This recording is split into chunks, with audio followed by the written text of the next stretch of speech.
Hallelujah. कौन कौन सुन रहा है या समझ रहे? Praise the Lord. जोर से बोले हालेलुया। परमेश्वर हमारी यात्रा में हमें क्या देना चाहता है? आवाज नहीं आई। आपको पसंद नहीं है आराम? बोलिए। पता है, जब एक इंसान पूरी तरह थका होता है, सुबह से मोटरसाइकिल पर था, कमर पूरी थक गई, आकर गई है, शाम को आकर जैसे ही वो अपने बेड के ऊपर लेटता है, उसे एक ठंडी सांस आती है, क्योंकि आराम मिलता है। घंटों से खड़े व्यक्ति को आप चेयर दें और उसे कहें यहां बैठ जा, वो बैठ कर कहता है हाँ, आराम मिल गया। मेरा परमेश्वर आपकी यात्रा में आपको आराम देना चाहता है, आपको रेस्ट देना चाहता है।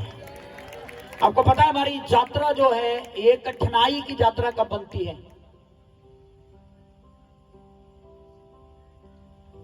कई बार शैतान हमारे अंदर इतनी कड़वाहट भर देता है कि हमारी अच्छी वाली यात्रा को वो बिगाड़ देता है। कई बार वो हमें अठीले बना देता है और हम सुन नहीं पाते होली स्पिरिट क्या बोल रहे हैं। कई बार हम अपनी इच्छा से जीना शुरू करते हैं, अपने निर्णय खुद लेते हैं और उसमें हमें रेस्ट नहीं मिलती है। मेरे प्रियो, मैं आपको बताना चाहता हूं, आपके जीवन में जो कुछ भी हो, उन सारी चीजों में यीशु ही दिखना चाहिए। हालेलुया। आपके निर्णय, आपके फैसले, आपके काम, आपका जीवन, आपका उठना, आपका बैठना, हर चीज में यीशु दिखाई देना चाहिए।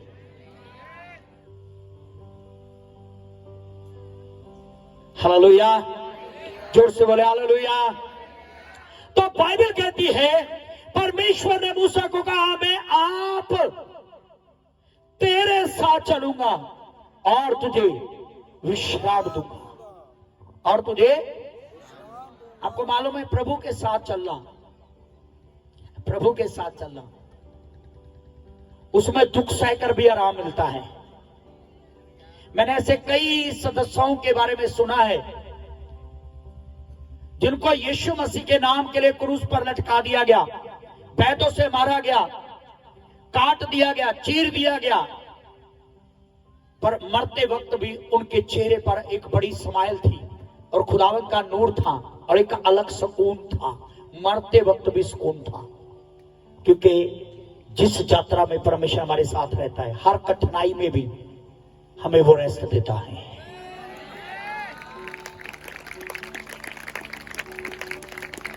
हालेलुया। इब्रानियों की पत्री 4 अध्याय 1 और 2 वचन जल्दी से पढ़ लें। आज कुछ पंक्ति हम जल्दी जल्दी देखेंगे और मैं कोशिश करूंगा कि कोशिश है कि हम समाप्त कर लें आज का जो संदेश है। जल्दी जल्दी इब्रानियों की पत्री 4 अध्याय 1 और 2। इसलिए जबकि उसके विश्राम में प्रवेश करने की प्रतिज्ञा अब तक है। बाइबल कहती है, मेरे पास टाइम नहीं है कि मैं आपको पढ़ाऊं फिर से दोबारा से। हमने कहां से शुरू किया था, याद है किसी को? भजन सहायता से। भजन सहायता 95 से हमने शुरू किया था और इन वचनों से हमने शुरू किया था। परमेश्वर ने शपथ खाकर कहा, वो मेरे विश्राम स्थान में कभी नहीं बढ़ेंगे, कभी प्रवेश नहीं करेंगे। और यह इस्राएलियों के लिए, इस्राएलियों के लिए परमेश्वर ने कहा था कि ये मेरे विश्राम स्थान में कभी प्रवेश नहीं करेंगे। अब देखिए, इस्राएली लोगों का कनान देश में जाना जो ओल्ड टेस्टामेंट के अंदर है और ये कब से समाप्त हो चुका है, परंतु न्यू टेस्टामेंट के अंदर परमेश्वर फिर से बात करता है अपने वचनों के द्वारा। आज के जो प्रेजेंट समय है, उस समय में परमेश्वर बातचीत करता है और कहता है, हाँ, इसलिए जबकि उसके विश्राम में प्रवेश करने की प्रतिज्ञा अब तक है। उसके विश्राम में, विश्राम को मैंने क्या बोला था, याद है किसी को? 2 सप्ताह से पढ़ा रहा हूं। स्वर्ग, वेरी गुड। क्या बोला था मैंने? स्वर्ग, स्वर्ग बोलना है, स्वर्ग। और बाइबल कहती है कि यह प्रतिज्ञा जो मूसा के समय की गई, मूसा के टाइम में की गई, मूसा के समय की गई और इस्राएलियों के साथ की गई, बाइबल कहती वो प्रतिज्ञा अभी तक भी है। हालेलुया।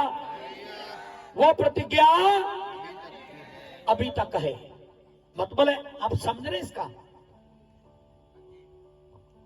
वो एक दृष्टिकोण है, उसे हम दृष्टिकोण के रूप से या एक परछाई के रूप में देखेंगे। मिस्र से निकलकर कनान में इस्राएलियों का जाना, वो परछाई थी स्वर्ग की। हालेलुया। किसकी परछाई थी? स्वर्ग की, क्योंकि स्वर्ग उससे कहीं बढ़कर है। स्वर्ग उससे कहीं बढ़कर है। आमीन, हालेलुया। और बाइबल कहती है कि वो प्रतिज्ञा अब तक है। वो प्रतिज्ञा कब तक है? बोलिए। 14 में यीशु ने क्या कहा था? याद नहीं है किसी को? मैं अपने पिता के पास जाता हूं। परमेश्वर पर भरोसा रखो, मुझ पर भी भरोसा रखो, तुम्हारा मन व्याकुल ना हो। मैं चाहता हूं, मैं जाकर जगह तैयार करूंगा और यहां मैं हूं, वहां तुम भी रह पाओ। ये वादा है, वाचा है, प्रतिज्ञा है।